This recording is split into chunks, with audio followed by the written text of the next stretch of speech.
All right, the primary thing that we're after here today is to find out what is the rest of the summer going to be like across most of the northern plains, and for that matter across a big part of the U.S. Midwest and all the major agricultural areas.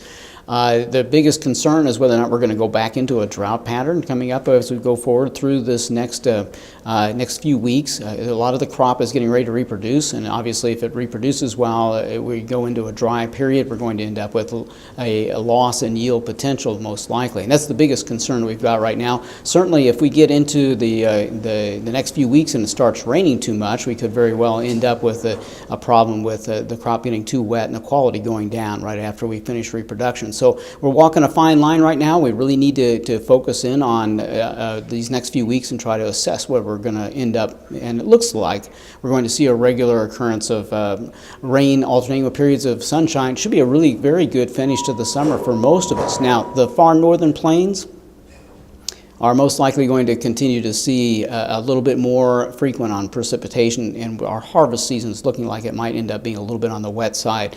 A wet harvest, of course, raises the potential for a little bit of a quality issue, and so we're a little bit concerned about that.